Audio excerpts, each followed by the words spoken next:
présente pour les personnes aînées de la capitale nationale l'Association québécoise de défense des droits des personnes retraitées et pré-retraitées, AQDR, section Québec, est fière de vous présenter Aînés, on vous écoute.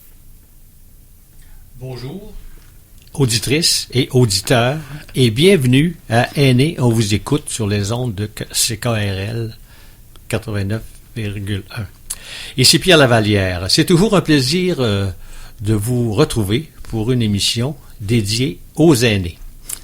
Cette semaine, on parle de différentes facettes des aînés sans famille. On parlera des défis, de la réalité, des solutions et des enjeux.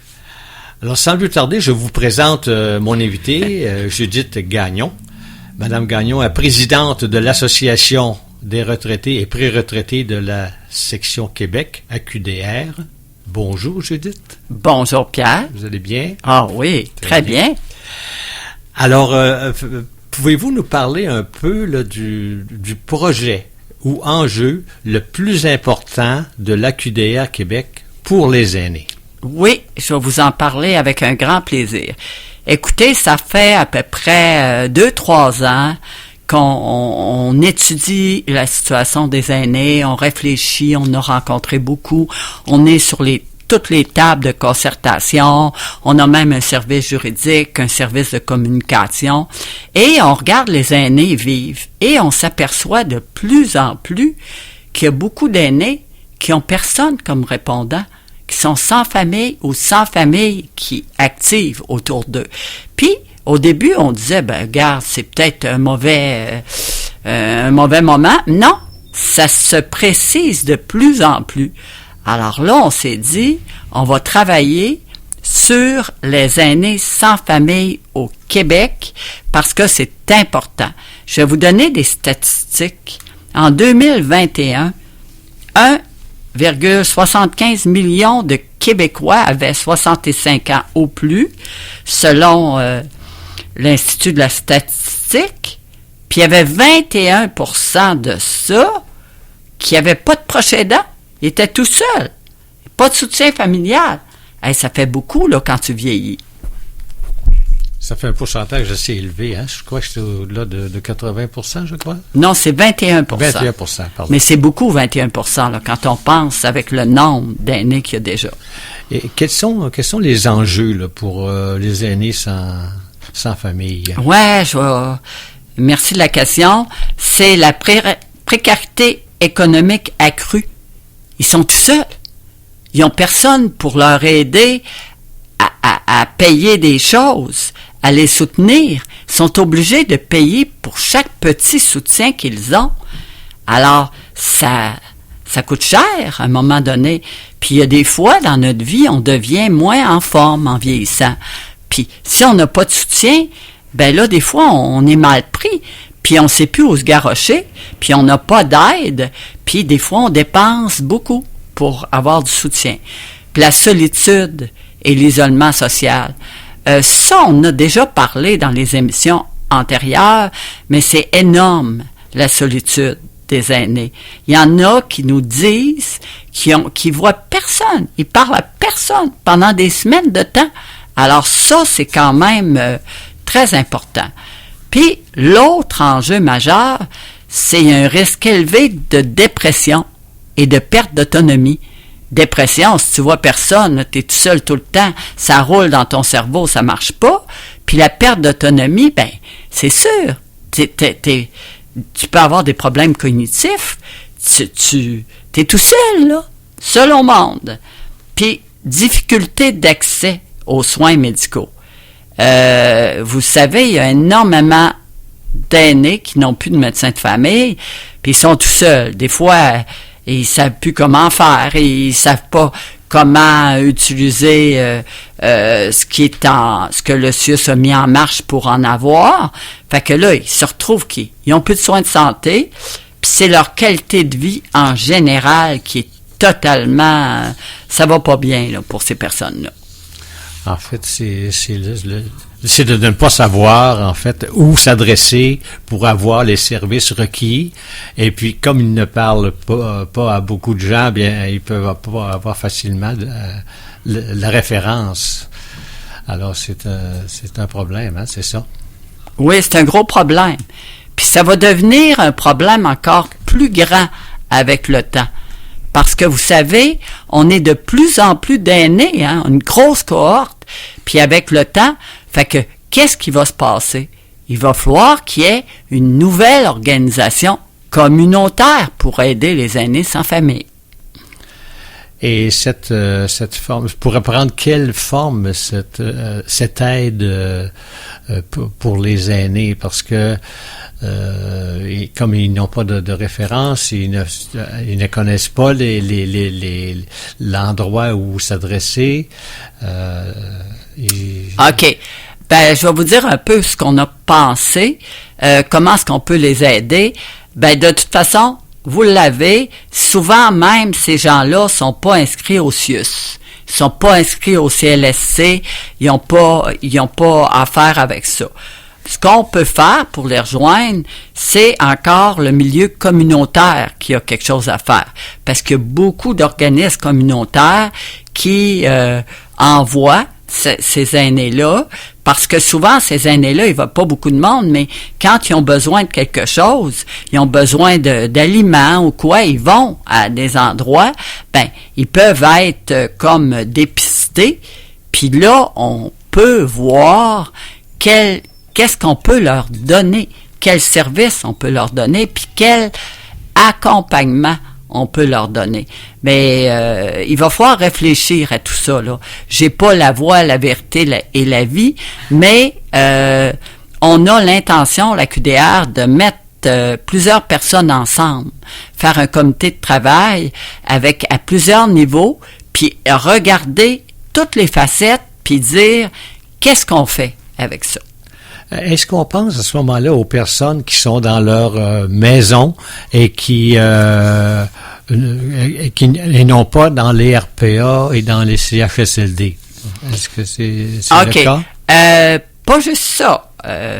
On peut penser que les aînés qui sont dans RPA sont pas isolés, mais c'est pas vrai. Ils sont dans une grosse communauté, mais des fois, ils parlent à personne. Ils ont des soins, mais ils voient pas personne. Tu comprends? On a vu, moi, j'ai fait le tour de beaucoup d'RPA, de beaucoup d'endroits comme ça, puis il y en a qui étaient comme, on les voyait même pas, là. Ils sortaient pas de leur chambre, de leur endroit, puis ils étaient pas très en lien avec d'autres personnes. C'est sûr que si t'es dans un RPA, t'as plus de chances de rencontrer du monde que si t'es dans ta petite chambre privée, dans un endroit isolé. Mais il y en a quand même beaucoup. Il faut pas dire qu'il y en a pas là-dedans. Mais c'est sûr que si t'es tout seul chez vous, isolé, avec personne qui vient, pas de soutien à domicile non plus, parce que le soutien à domicile, il y en a de moins en moins. Ben là, ça va être difficile.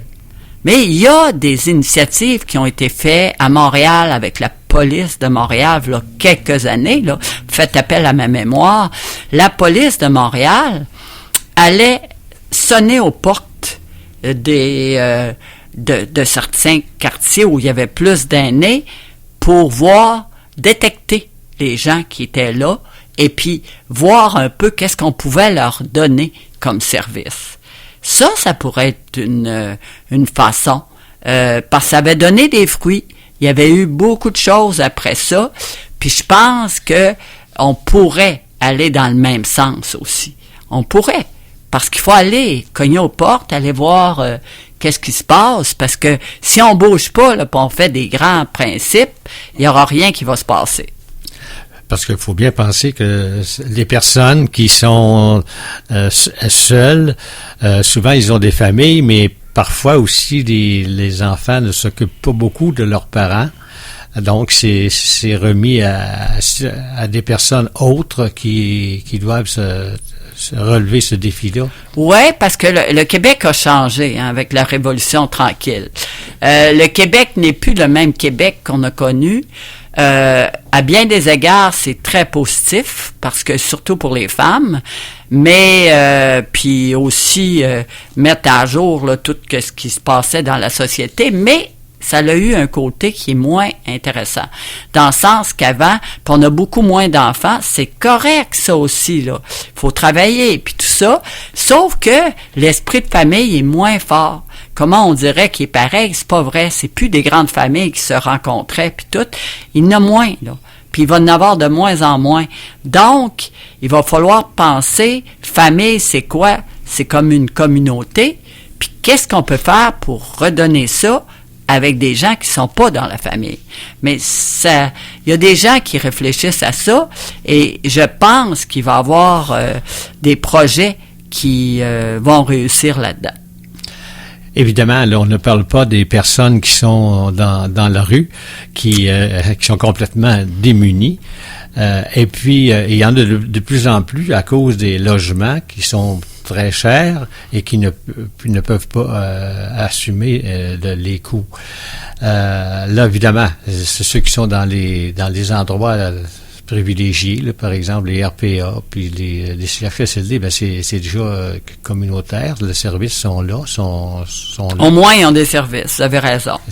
Et puis, en fait, c'est ça. Les aînés qui deviennent itinérants, vous l'avez bien nommé, parce que ils deviennent pas itinérants comme ça. Ils ont plus d'argent à un moment donné, ou ils ont une crise, une séparation, quelque chose, une grosse maladie. Puis, je voulais aborder quelque chose. Les troubles cognitifs, il y en a de plus en plus. Apparemment, les études scientifiques démontrent que 65 ans et plus, il y a une personne sur 3 qui peut avoir la maladie d'Alzheimer ou apparentée. Fait qu'il y a ça aussi, là, les troubles cognitifs, qu'il y a ça, là. Il y a beaucoup de choses, là, qui peuvent se produire. Fait que c'est difficile. Puis, apparemment, moi, j'ai rencontré, on a eu même la chance d'avoir à nos émissions de radio un docteur, Daniel Boulet, qui est passé avec moi, qui parlait, là, qui s'occupait là, des aînés itinérants, parce qu'il leur donnait un nouveau souffle avec de l'argent, là, quelque chose. Mais c'est difficile.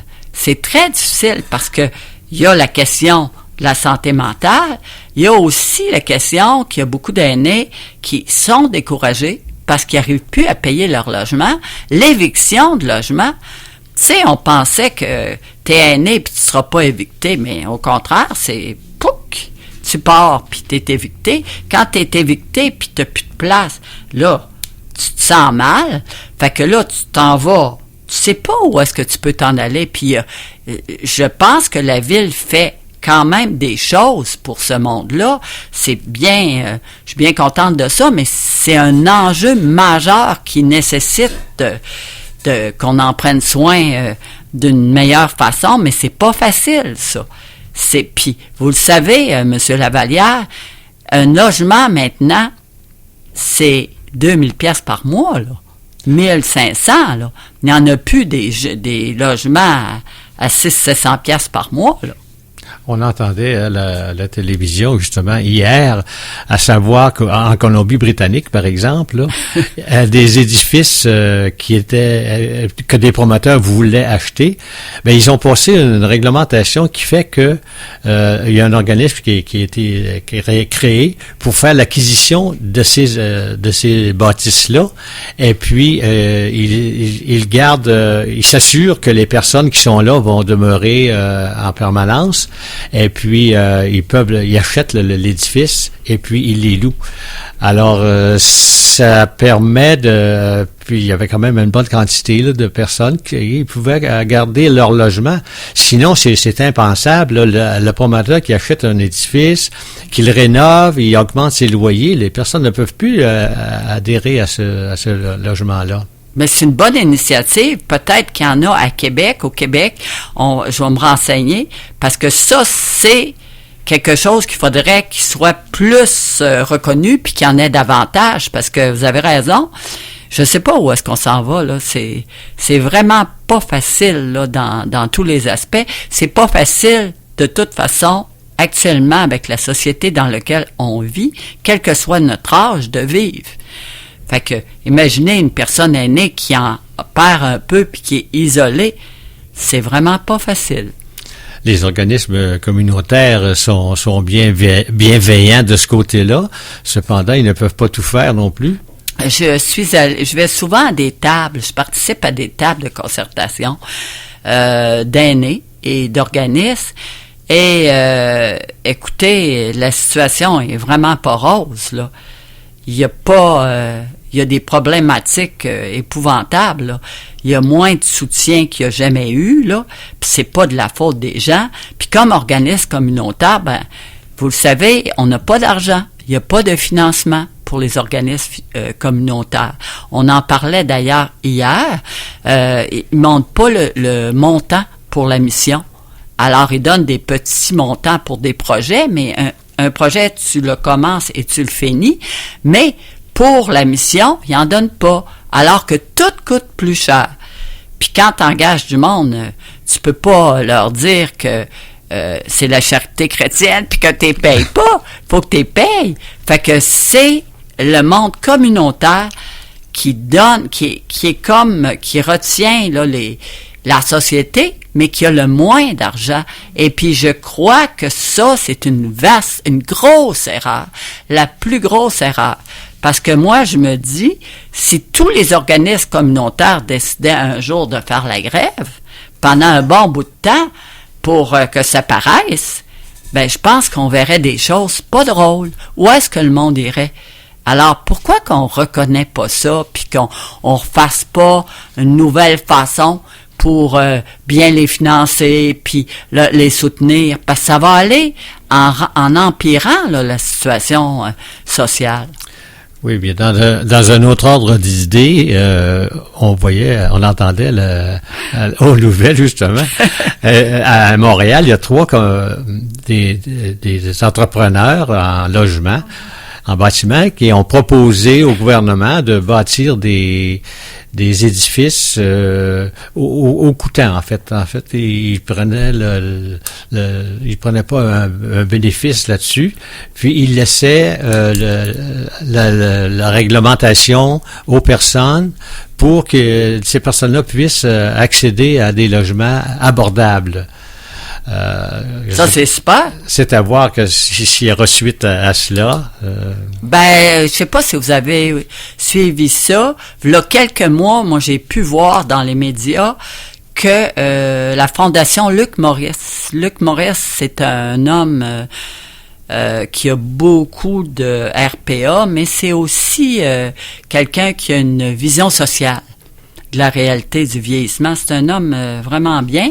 Puis il s'était associé avec d'autres personnes pour créer, comme vous dites, des logements, bâtir des logements à moins cher. De très beaux logements, là, mais à beaucoup moins cher, puis maintenir le prix longtemps. Ça, on en voit quelques initiatives comme ça, mais c'est pas beaucoup en raison des besoins puis de la demande. Non, parce que la demande est là, il ne faut pas l'ignorer, hein, elle est grande. Mais effectivement, je crois que ça s'est réalisé, là, ce dont vous parlez, là. Il y a eu des projets des bâtiments qui sont déjà actifs, là, et puis probablement qu'il y en a d'autres qui vont venir. Et en fait, il y a l'aide communautaire qu'on peut parler aussi. Ouais, il y a l'aide communautaire par les organismes communautaires, il y en a beaucoup, quand on peut, avec l'argent qu'on a. Mais je voulais aborder quelque chose avec vous, M. Lavalière, vous m'ouvrez la porte, aussi de la situation des aînés en chambre. Très difficile. À un moment donné, nous, à la QDR, on est allé visiter ça, aller voir partout. C'est vraiment pas facile, là. Souvent, ces aînés-là, ça leur coûte très cher. Souvent, les gens qui ont des chambres, c'est Basseville. Je veux pas dire que la Basseville n'est pas une belle place, au contraire, mais ils ont des gens qui remontent les prix constamment. Puis, vous le savez, il y a beaucoup de cas de santé mentale aussi maintenant. Alors, c'est tout ça. Ils vivent dans une petite chambre. Ce qu'on nous a dit, là, j'ai pas la voix, la vérité et la vie, malheureusement. Mais ce qu'on a entendu à la QDR, je peux vous dire, c'est spécifique. On en a qui sont venus puis qui nous ont dit, ça n'a pas de bon sens. Il y a des gens qui ils sont vraiment pas bien à côté de nous autres, sont malades, on est tout ensemble, on remonte le prix. C'est difficile. Très difficile. Puis je sais pas si on pourrait faire quelque chose pour ces gens-là. Parce que il faudrait qu'il soit fait quelque chose pour qu'ils continuent à avoir une durée de vie assez dans la sécurité. Il y a évidemment il y a le cadre légal aussi qui gère tout ça. Là. Je ne sais pas si vous pouvez nous en dire un mot. Ben oui, il y a le cadre légal, mais le cadre légal, là, il vaut pas grand-chose. Dans le sens que les gens ne se plaignent pas. Je vais arriver là-dessus. C'est épouvantable, Monsieur Lavallière. Vous êtes tellement génial. Vous m'ouvrez la porte partout. Hier, j'ai vu quelqu'un qui demeurait dans un bel endroit de Québec, dont le logement avait été racheté par des gens riches, des gens là, qui disposent d'un beaucoup de logements. Et ils sont arrivés, la rencontrer, puis ils ont dit, c'est 250 piastres de plus que tu vas payer pour ton logement. Alors elle, puis ils sont pas venus avec des gants blancs, là, c'était pas toutes des petites madames minces, toutes, c'était, bon. Alors, ils sont revenus la voir à quelques reprises. C'est correct, elle aurait pu se plaindre, elle aurait pu aller au TAL, au tribunal du logement, mais des fois, ça prend 1 an ou 2 avant de passer. Elle aurait fait quoi? Puis elle avait peur un peu. Puis pourtant, je vous présente la personne, c'est une femme très intelligente, très, mais elle se dit, moi, je suis tout petite, il m'arrive là, qu'est-ce qui va m'arriver? Fait que elle est partie. Elle a abandonné ça, puis elle est allée ailleurs. Puis le logement, ils ont pu l'augmenter à leur guise. C'est l'inconvénient, oui, de cette astuce. Donc, il y a les solutions dans tout ça, ma chère madame. Qu'est-ce qu'il y en a? Oui, il y en a. De tout ce dont on a parlé. Ben, il y en a, mais moi, je pense qu'il faut qu'il y ait absolument une mobilisation sociale autour de ça.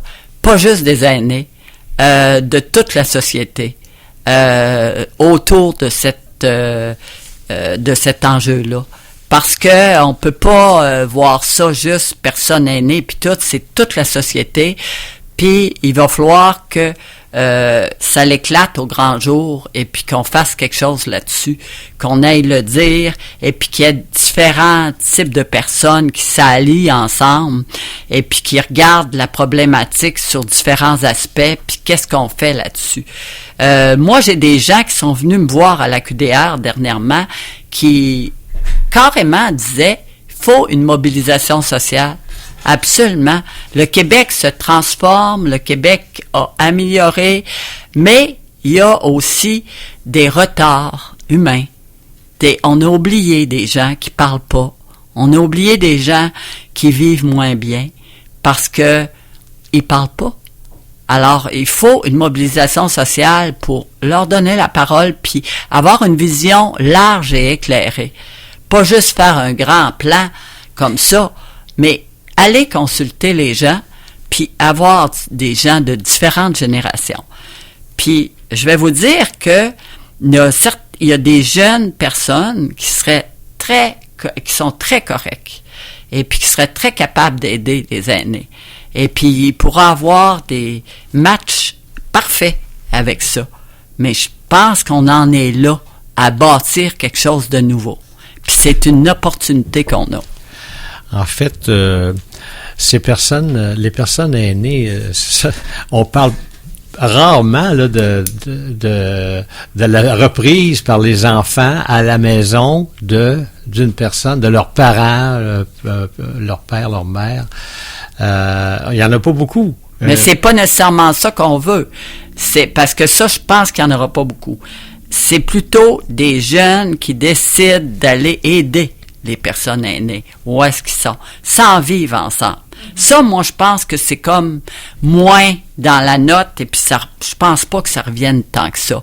Mais qu'il y a des jeunes qui disent, ben, gars, on va aller aider les personnes qui ont pas d'accompagnateur. Ça, c'est possible. Moi, j'ai confiance en ça.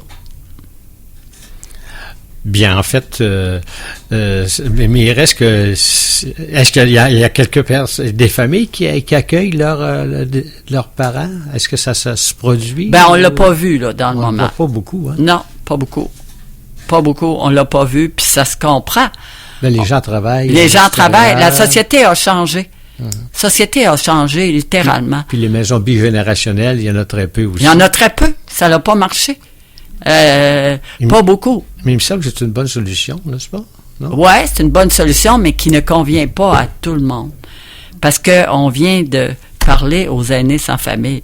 Eux autres, ils n'auront pas de maison bigénérationnelle. Non, voilà.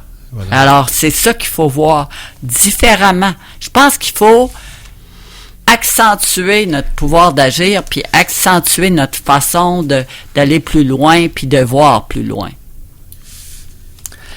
Eh bien, sur ce, nous allons terminer. Merci beaucoup, Judith, pour ce tableau sur les personnes aînées, les familles les aînés sans famille. Et on va souhaiter que ces gens-là puissent se trouver un appui facilement. On va continuer, Monsieur Lavallière.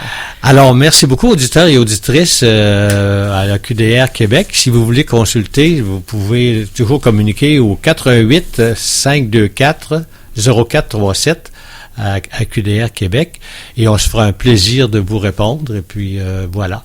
Donc, je vous souhaite une bonne semaine et à bientôt. L'Association québécoise de défense des droits des personnes retraitées et pré-retraitées, AQDR, section Québec, est fière de vous avoir présenté Aînés, on vous écoute. Pour connaître tous les services offerts, visitez le aqdr-québec.org ou encore téléphonez au 418-524-0437, poste 0.